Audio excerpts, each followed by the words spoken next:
Hey guys, welcome back to another episode of the Altmed podcast. With me, as always, Mitch Kurtz in the house, trusty co-host, and of course, we are in the presence of cannabis royalty here, or hemp royalty. I don't know what he would prefer us to describe it as, but we've got Andrew Kavasilas from the Hemp Embassy, from Vitahemp, from gosh, how many projects have you been involved with? I'll let you tell us more about all of them, Andrew, but welcome to the program. Thanks, Andrew. Great to meet you all. And Mitch, good on you for doing these kinds of things and getting, people more educated, getting on a different level. Thank you for letting us talk to you. We know you've been busy the last week. You were on Late Line. They're doing a bit of a piece about hemp farming and a few illegal hemp farms, none of yours, of course. But maybe as is kind of customary, we'd love to just dive in first to your background, how you got into the space that you're in. And I know you've been involved in it for a while. So yeah, can you tell us your story?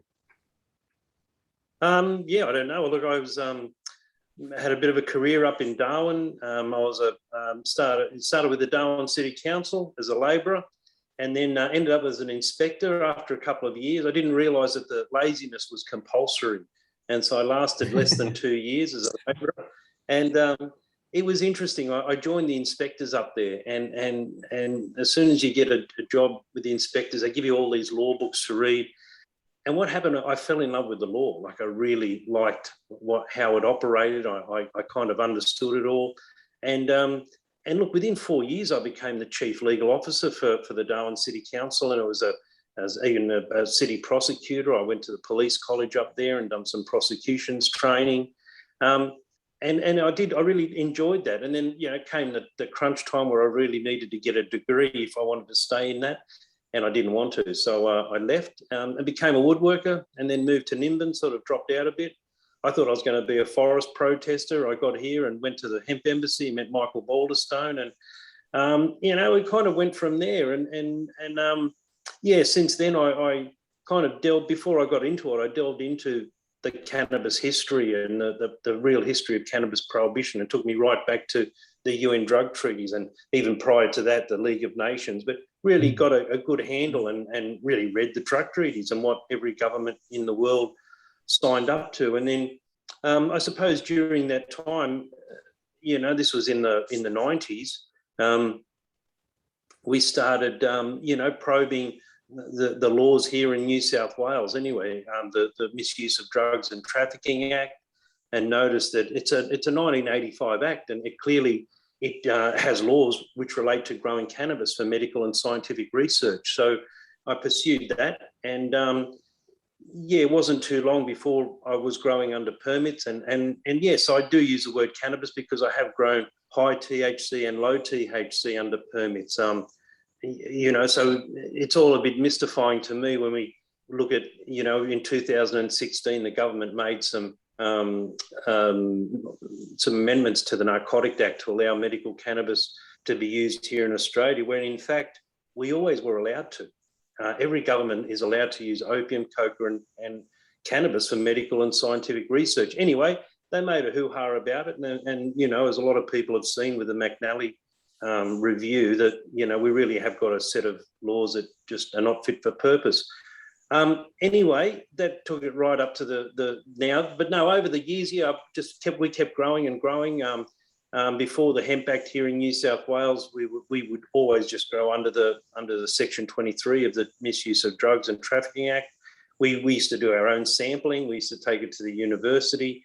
There wasn't any much oversight, but no, we weren't doing anything wrong either. We really were, trying to break some ground. And here at the Southern Cross University, we employed the Australian Centre for Phytochemistry to do they had one of the first gas chromatography machines. So we were able to, get tested the stuff we were growing. And there was other things that were going on as well. And we were always pretty quiet about it. I didn't really come out until, in 2008, 2009, when we got the New South Wales Hemp Act together.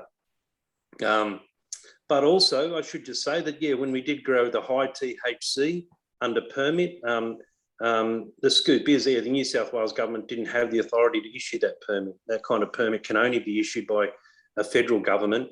And back then we didn't have an Office of Drug Control. The Office of Drug Control used to be the Tasmanian Opium Poppy Board, and it morphed into the ODC. So only a federal government could actually issue a permit for somebody to grow high THC cannabis in a particular country. And it had to be all lawful, from a lawful source, everything like that. And that's always been the problem. And if anyone has a look, you know, you've probably seen there is problems and issues with, like in have you ever heard of NIDA, the National Institute of Drug Abuse? Yeah. In the US? Yeah. So that's the only lawful source of cannabis in the world, internationally recognised lawful source of cannabis for medical and scientific research. So, for instance, when the Swinburne University got some money off Vic Roads to do some stuff on saliva testing back in 2005 or 6, that's where they got their cannabis from, joints from NIDA. So, yeah, getting back to, you know, growing high THC under permit, no one really had done that since 2001, 2002. And nobody done that really in Australia until Daniel Andrews authorised and sanctioned that grow down in Victoria, which, you know, was a grow, but most of it was in quarantine. It was never, ever going to be used for medical purposes. So, you know, there's lots of stories. My raves are too long. You've got to pull me up sometimes, guys. No, that's what we want. That's what we like. Yeah, people want to hear the raves. They hear from us every week. It's more interesting to hear about people like yourself who've been doing the work over decades. Yeah. So, you know, that's you know, and the stories get, you know, longer and deeper. I mentioned NIDA because, I did get a visit from NIDA a couple of years after we released some research from that high THC grow, and they made it really well known that that's not on what happened. It would never happen again. We also got a visit from GlaxoSmithKline, who have they're one of the two companies that grow half the world's opium here in Australia. Yeah. You've got GlaxoSmithKline, Johnson & Johnson, and you've got this Tas alkaloid, but really that's just an offshoot of J&J. So, you know, Australia is one of the few countries in the world that makes money on the drug treaty, because that same drug treaty gives us the power, the authority to let two foreign companies, in effect, grow half the world's opium here in Australia.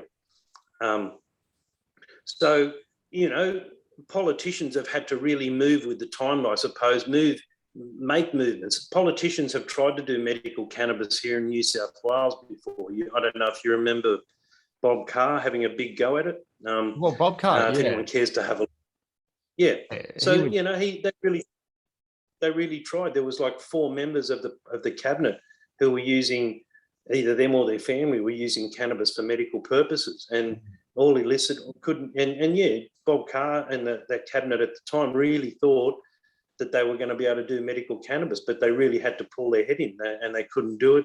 They got an expert working party together, which was chaired by Professor Wayne Hall.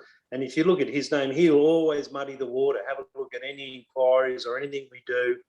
Wayne Hall he used to be chair of the NDARC, the National Drug and Alcohol Research Centre, and they used to do some really good work until they didn't. And but you know, it was like, you know, Professor Hall was given a good thank you for towing the line. He became a member of the board, the INCB. All of us, have you heard of the INCB? That's the International Narcotic Control Board.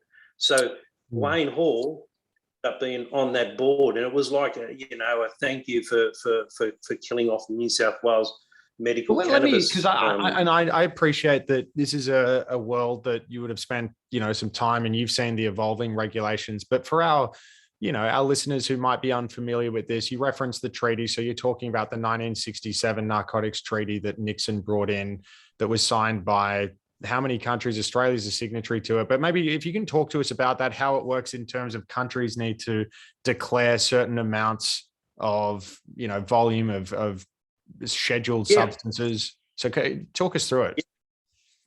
Yeah. So how that works is, like, the ODC should be that the ODC, or used to be the Tassie Opium Board. That is the body that So you've got the INCB, it's a board, and it's set up to not be politically influenced. So a government can't go to the INCB and say, take cannabis off this or do that. It doesn't work like that. Yeah.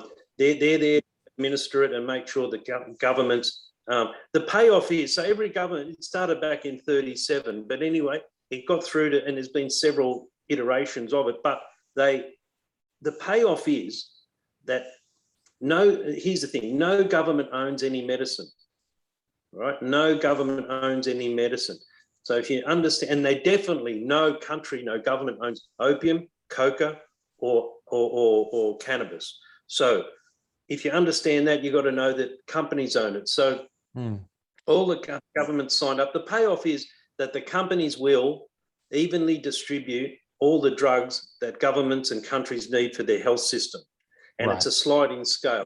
Pay this much for insulin, other countries don't pay as much. And it's like that. But also in terms of the treaty has failed in terms of the even distribution of pain drugs, especially. The Middle East, everything's wrong about what we're even doing. Trying to rationalise this prohibition doesn't work because the opium comes from the Middle East. Cannabis comes from India and the Far East, whatever. But the INCB also has, or the drug treaties have the 80-20 rule, so that it acknowledges that opium comes from the Middle East, and the 80-20 rule specifically says that 80% of the world's legal opium will be grown in India and Turkey. So we already have this juxtaposition.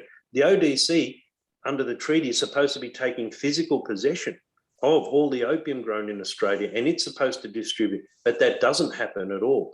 So you can't rationalise what's going on, nor can we, if you understand what's going on, you can't really ignore.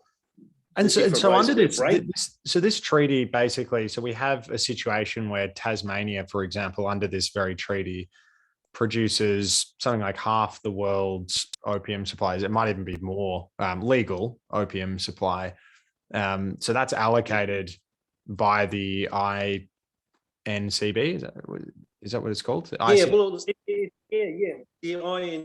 but they're always taking the view that we have far too much opium straw and opium paste in reserve. They're kind of not happy about the amount that's there, but they kind of have to have it there because you have a look at the kind of addiction and opioid epidemic going on in the US and anywhere else they can get it into. You've got Southeast Asia screaming at the moment. They don't want, these companies to start introducing the kind of prescription medications that have been killing people overseas. And it's another side story. But we break the treaty in so many ways. And it's not so much that the government has much say in it either. We can talk about the politicians, but above the politicians, you've got a whole group of public servants that get paid more than the minister. And these guys, they're there where the Labor or Liberal get in. These guys are there. Is that where medicinal cannabis comes in to alleviate some of the stress on the opiate addiction? They talk about it. I know there's a pretty heavy movement in Canada that it can help. If somebody really wants to give up using hard drugs, you'd think that that would be the case. The argument kind of falls over because you have a look at places in the US where cannabis is legal, and yet they still got a rampant opium addiction problem, and we don't really know what to look. Same in Canada as well. You'd think with a place, with cannabis available everywhere, you wouldn't have so much addiction. But, who knows what underlies the cause of addiction with different people. It could be trauma, it could be a lot of things, and pot just doesn't cut it. I mean, I don't see cannabis as a panacea for everything either. In fact, sometimes I don't think cannabis cures anything, but it does enough. It has a far good enough profile and beneficial outcomes that it doesn't really have to cure cancer or help cure particular addictions to whatever other drugs. It'd be better if the governments just redrew the line on drugs and put it just on the other side of cannabis and get us all on side and really be able to tackle hard drug problems in Australia and is, other is it, places. I suppose one of the things that I'm interested in from what you're saying is that basically because we are beholden to this treaty that, that is basically the barrier that stands between us having a legalized or a federally legalized cannabis marketplace in Australia. I'm just interested. Yeah. Is it basically the case that there is a whole domino effect that people wouldn't be aware of, that if we were to basically turn our back on that treaty, that we would be killing the opium industry down in Tasmania? There would be a whole lot of companies that benefit from our participation in that treaty that effectively would be implicated by a decision to not be bound by it. Yeah, that was one of the first things the Office of Drug Control said to a group of us, a group of stakeholders, and at the first meeting we've had, that if this jeopardises our opium industry, we'll ditch medical cannabis. So we looked into it, and the Tasmanian, there's a few things to unpack there, and we should go back and unpack and talk about how states in the US and Canada got around the drug treaty. But Tasmania, so we still all assume that Tasmania is growing all the opium down there, but it's the TV show we're talking about last Saturday was Landline, not Late Line, and so if people want to check out I think Late Line hasn't been running for a few years now, but yeah. But while you're at it, check out a story called Sick Poppies, another Landline story, and it'll show you why we don't grow very much opium down in Tasmania now, because they've been growing it for so long. They had big, probably powdery mildew, and they were using so many chemicals. And I mean, they're showing on this TV show rotten poppies being harvested off the ground for medical purposes. And yet, as soon as we talked about medical cannabis, they wanted, they wanted GMP and things like that.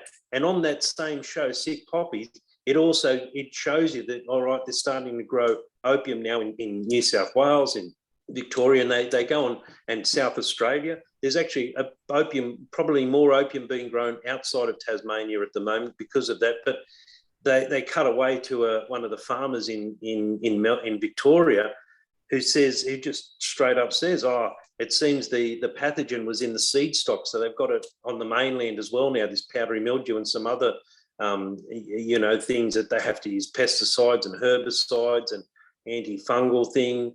But you just sort of read that and, looking for the little snippets here and there, and it sort of makes you a bit disgusted in it all. So with medical cannabis, and how countries got around. Have you ever heard of a guy called, we'll get back to medical cannabis now, Dennis Perron, have you heard of him? Yes, absolutely. Proposition 215 in California, and it was a citizens-initiated referendum. So when America, or when the states united, when they made the United States, 37 of those states signed up to an extra article in relation to citizens-initiated referendums. So the citizens of a state could initiate a referendum. So it started with Proposition 215 in 1996. We brought Dennis over in 1998 to Nimbin for one of the Mardi Grasses we had. And so that's when I got pretty inspired and listened to the story. And he told me how, they kind of got away with it as well. But medical cannabis, again, in Canada, in California, and in all those states, if you remember, it didn't have anything to do with doctors. You went to a dispensary, they kind of had a naturopath or whatever on a Skype, or they had one in residence 2 or 3 hours a week. You get, something signed, and you get an exemption from the health department in California, and the patient gets their card. They go to a dispensary and they buy exclusively high THC pot. That's what it was for 20 odd years. Medical cannabis was high THC pot. Yeah. Or if it was real medical, older folk, it was cookies. There was people, the medical cannabis when it started here in Australia was just cookies. And, dosing was easy, quarter of a cookie or half a cookie, or you have a whole cookie. Nowadays, it's a minefield. I'm more of a whole cookie kind of guy myself. I don't do cookies in quarters. I would have found that very difficult. Yeah, but, for medical purposes for old folk, that's where it became really, really useful for them. And There was kind of a cascade happened from there in California, and then what happened, like I was talking earlier, in 2002 in Canada, they have a Charter of Rights. So there was the Allard Wilcox case in 2002, went to the High Court. The High Court found in favour of these two chaps that they should be able to use cannabis for medical purposes. And the High Court still has the authority, and they ordered the government to introduce a medical cannabis regime. In fact, they gave them 1 year, but they took 2 years. And in the meantime, the dispensaries took off in Canada. The dispensaries were always illegal, but because they were in line with the ruling by the High Court, it was all about access, low barrier access for patients. And so that's how they sprung up. And then the different provinces or the states made up their own regulations around, dispensaries and 300 metres from a school and this and that. And it went along quite well. But yeah, also what happened, it was a really bad regime, and they tried to kill it and introduce a second one. And that was just as bad. And then they tried to kill those two. Well, now they had two regimes running, and then they introduced the third one, which is the LPs, the licensed producers. But still, it was a fact that less than 7% of the doctors in Canada ever helped a patient get an exemption from Health Canada to go and buy cannabis from a dispensary. Some of the doctors started hooking up with larger grow operations and the LPs, and so they would specifically prescribe products made by the LP, but always exclusively high THC. CBD is very new on the scene. It was about 12 years ago that the people in marketing were extremely good with the CBD. I spend a lot of time explaining to people that there is no CBD cannabis. There's high THC, low THC, and industrial hemp, or whatever you want to call it. That's what low THC or CBD cannabis is. But CBD's been great to get people into medical cannabis like never before. And so, I take my hat off to the people in marketing for promoting CBD the way that they have. And I think a lot of people, once they do start on that journey with medical cannabis, even through CBD, they eventually find that the THC products at various strengths and various routes of administration is what traditionally is medical cannabis. So take us forward a little bit to the hemp embassy and, some of the amazing work you do there in terms of, obviously you've got Mardi Gras, we've got some of the research that you guys do, the education, the shop, all the different things that's happening down at the hemp embassy itself. Oh, look, the hemp embassy has always been around for a long time. I'm just a volunteer there. A lot of what I do really is separate from there. So I sort of have these two different lives. One, working at a corporate level. The other side, just helping the hemp embassy out in what we do. Look, it is, the premier cannabis law reform, organisation in Australia. We have a lot of volunteers. People come and go. It's like a base for a lot of people. They come and touch base. A lot of education on medical cannabis, a lot of inquiries we deal with. And it's also a place where a lot of people complain. They've got nowhere else to complain to, whether it's, being sold dodgy product at a market or, being ripped off online or paying high prices to get products from a doctor. We're kind of that place as well where, you can talk people through it. We get to learn a lot. People ring up and from all over the country and contact us from all over the world. So it's kind of it's a bit of a mecca. I think a lot of people just come to Nimbin really to come to and experience the hemp embassy. We have a great range of books, great articles, great posters, T-shirts, mad, bong collections and stuff like that, bongs from the attached to that is a hemp bar, and I suppose that's as far as I can talk about. No, I like it. I've always wanted to go up and visit. I want to ask you about just some of the particular hemp growing activities that you've been involved with. You've been a hemp farmer for a long time now, but to your recent interview with Landline. I just want to get your sense on how you see hemp farming in Australia going at the moment, because there was talk on that program that there are some industrial hemp farms who are I guess they're doing the wrong thing in the sense that they're taking CBD to market. But what's your take on that and the current state of the industry? Well, my point, the point I try to make is that industrial hemp-derived cannabinoids, there is no history of them being used. We knew all about hemp, like the world knew all about hemp. Have you heard of the book Sir Joseph Banks and the Question of Hemp? I don't know it. Anyway. No. Yeah. Okay. Here's a bit of a history lesson. Again, just I jog your memory. So before, you agree we're having wars now for oil, the future supply of oil? Yeah. Yeah. Well, before oil came along, hemp used to, all the hemp basically all came from Russia and the Ukraine. They were like the Middle East. So you had all these European countries, Portugal, Spain, Belgium, the Dutch, the French, the English. They would make their way. And we know all this because it's in Sir Joseph Banks' books, his own handwriting, his own letters. He was on a privy council. He was, in fact, I've got several references. Sir Joseph Banks' initial job in Australia, what he was doing on that boat was to grow hemp in Australia. Australia was to be a hemp colony. It's all in his own, out of the Kew Gardens, his hemp reports. He's to and fro. He, in fact, had a block of hash with him. He was the first dealer in Australia. He sent it to Coolidge. It's all written. Amazing. Coolidge, the poet. And yeah. Anyway, so you imagine. In the meantime, during this time, you had Britain. They still had, it was before the War of Independence in the US, so you still had, a lot of hemp. Although Washington and Jefferson were big growers, they had slaves, but a lot of that hemp was going back to Britain. And then they had the War of Independence. Check out the dates. Britain needed a new supply of hemp. The French were doing deals with the Tsars and don't sell the hemp to the British and whatever, and you still had big demand for hemp from the trading countries like Portugal and Spain and the Netherlands. So Britain was having a hard time getting a supply of hemp. So Sir Joe, his initial job was on the order of Arthur Phillip, was on the boat, had a whole bunch of seed, and he was to grow hemp. He tried for 3 years to grow hemp in Australia, couldn't do it, and so he got into botany after that.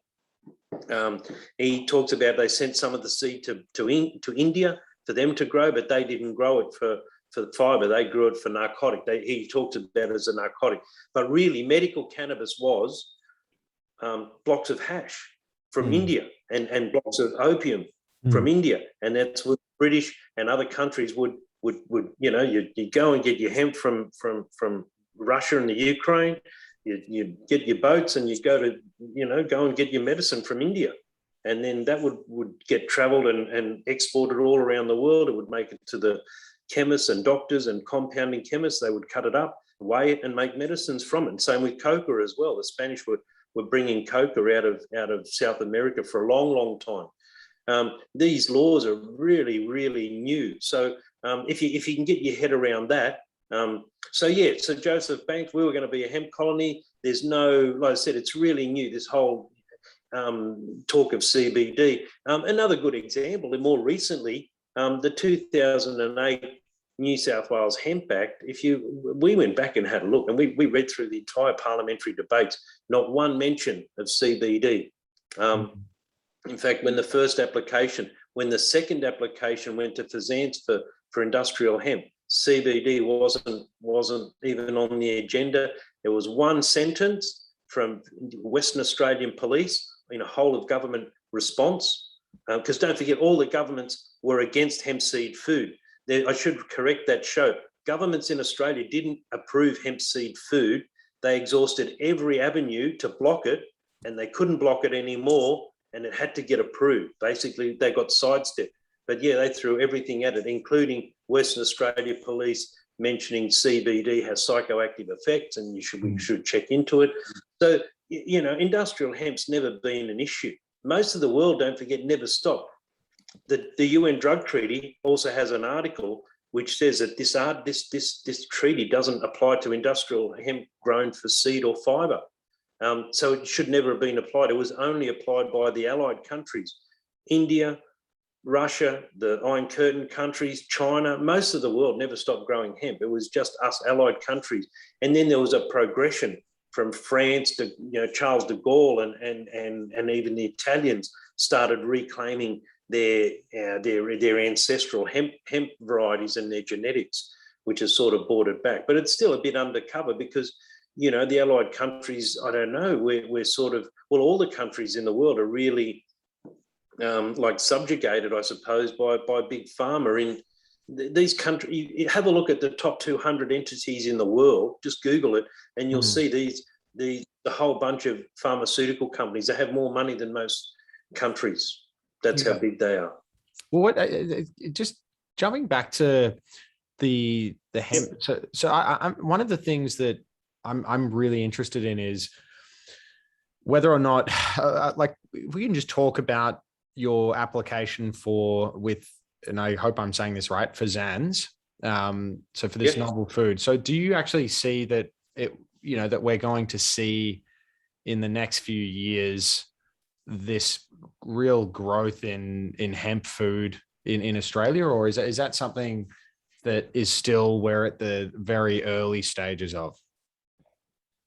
Oh, look, hemp's always just going to be a niche market. It's not going to overtake anything. You have a look at the countries that have got legal hemp seed food. It's not a pervasive product. It's not everywhere, but definitely, there's money to be made on it, and it's a good food. So it's one of those ones where it really is a good food. It's easy to sell because it really is that good.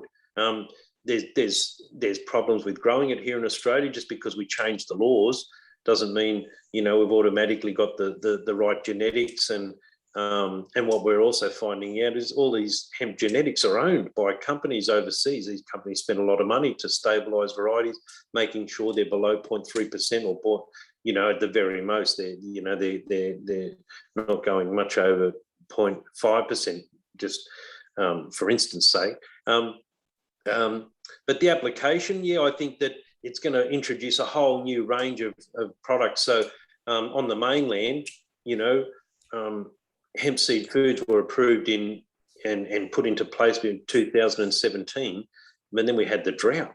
And so on the mainland, not only we didn't have the right genetics, we had a drought. And whereas, for 20 years we were doing hemp, to its full potential, where you didn't need pest control, you didn't need water, or you didn't need as much water, things like that. All of a sudden we've got climate change and a drought. So we weren't able to grow on the mainland. A lot of people wasted a lot of money. A lot of farmers really had a big go at it. So I'm of the firm opinion that hemp leaf food and sprouts and roots will be a lot more easier for people to commercialise and grow from. Yeah. So I do think, and I think it's also going to be and should be treated much like hemp seed food, where, it was interesting that Paul Benheim was talking about people growing illegal and stuff like that. In fact, it was his company, Hemp Foods Australia, that was, importing Chinese seed, still does, imports Chinese seed, puts it in Australian packaging, and was selling it long before hemp seed food was legal. And if you have a look at Elixinol, they were importing or, getting Chinese hemp paste off Alibaba for years and selling it as CBD medicine for years. So, for him to be, it was really a case of the pot calling the kettle black. But when you think about Australia and where it's currently going with the trajectory on medicinal cannabis, how do you see the role of hemp in that landscape currently, and with everything since 2016, kind of opening up from a medical perspective? Yeah. And potentially S3. No, I missed a bit of that. So potentially what? Sorry, and potentially CBD being seen as an over-the-counter medicine soon. That's really probably a feather in the cap for hemp. Yeah, no, that will happen. But, I still firmly believe, 10,000 years of medical cannabis history is really based on high THC varieties. And it really is, it's not even a matter of THC and CBD. They're one of 144 cannabinoids, and we know that none of them work alone. So It's more from the research that I've done, and not into medicine, but in terms of the physical cannabinoid profiles. There's a high THC profile, which is a medical thing, and there's a low THC profile, and that low THC profile, that's hemp. So, for some people, no matter what I might say or whatever, CBD is going to be more than enough for them, and it should be available over the counter. There's no evidence that it's psychoactive or anything like that. It's just hemp. Whereas medical cannabis, the high THC product, I can't see that it's ever going to be pharmaceuticalized. So it hasn't really been pharmaceuticalized overseas. In fact, the new word coming in is depharmaceuticalized. What Canada did more recently, so before Canada did recreational, we could still say confidently that no government in the world, including the US, those states are just a little by the by. Now, with Dennis Perron and from Proposition 215, it's very important for people to understand that the Californian government ran a no campaign, and every one of those state governments in the US have run the no campaign. So no state government, no federal government has willingly introduced a genuine, a meaningful medical cannabis regime. So, because medical cannabis in Canada and the US was an exemption from the health department for you to go and buy high THC pot. That's never going to happen here. Here it's been presented here in Australia as though we're going to, the world has left the door open for Australian companies to pharmaceuticalise cannabis. That's simply not going to happen. Recreational is going to come and take over. And that's what's happened overseas. You have to be looking at that. That's what's happened everywhere. And there was a big fight in California more recently where the diehard medical cannabis people were telling, when the new referendum came up or proposition for recreational, there was a big fight between the two communities, the recreational and the medical. But recreational won. They went to the elections and they won. Most of those medical cannabis growers, most all of them, have lost, over the years since recreational came in, they can't really do what they were doing before. And now you've got new regulations and different permits. And so, that's fallen a bit by the wayside. And the same's happened in Canada, where the word depharmaceuticalisation of cannabis is really taking place, where people now, especially older folk who finally are wanting to use cannabis for medical purposes, well, it's no use going to your doctor. Most of the doctors don't even handle that.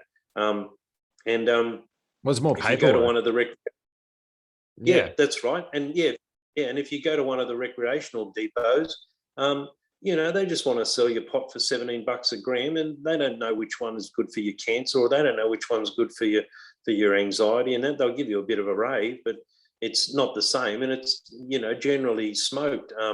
We're watching the resurgence now in Canada of the dispensaries, the non-for-profits, because that's where people can go and get good information about particular products that these people make. They're a lot higher in higher doses as well, because the regulations on edibles in Canada now are quite ridiculous, in fact. And so the high dose oral dosing is sort of making its way back into the marketplace, and more so the education. People can't get any education, whereas here in Australia it's just this hybrid of, all of a sudden, doctors from not knowing anything are now prescribing industrial hemp potions, and just some of the stories we hear out of from patients is incredible.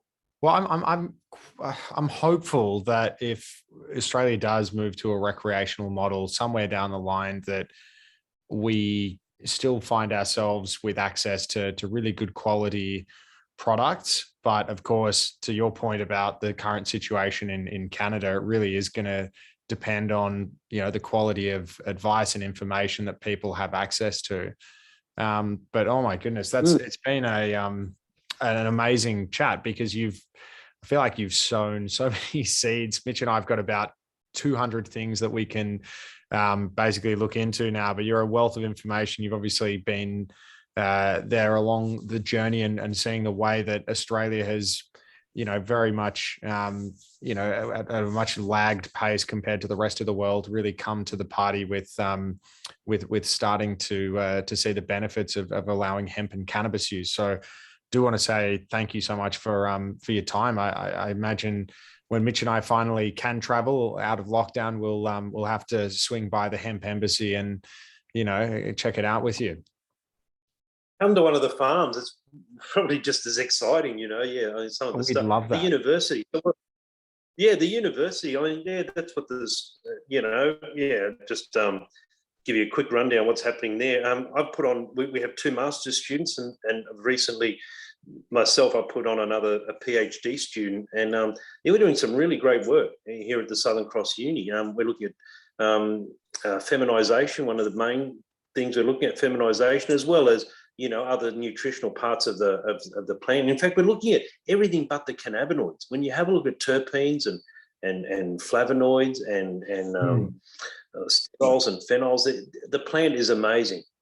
Yeah, well, we'd love to come up and see it. And I haven't actually been to a hemp farm before, but after looking at some of those clips that were in the Landline documentary, it looks quite amazing what you're doing up there. So we'll swing by. Mitch, did you have a final word at all? Yeah, no, I'm thinking we can do a live stream straight from the farm itself. From the hemp farm? I reckon that's lock that in. When we can travel, we'll come up and do a live stream up there. Oh, mate, I can go and sit in there and I can live stream to you. You can just sit there. Now, all the best to you guys. No, look, you guys we're in lockdown too, but Nimbin lockdown's a bit different from you guys' lockdown. But we're all in it together, and just hope that we all get on and do it. Yeah, I'm definitely on the vax side. Go and get your vaccinations, everyone, and let's get to the 80%. Absolutely. No, and we definitely getting through, some of us with the aid of some CBD oil, anecdotally. So no, thanks so much for your time, Andrew. We'll keep in touch, and let's speak again soon. All right, guys. Thank you very much. Keep up the good work. Thanks, Andrew. It's great having you. Care. Cheers.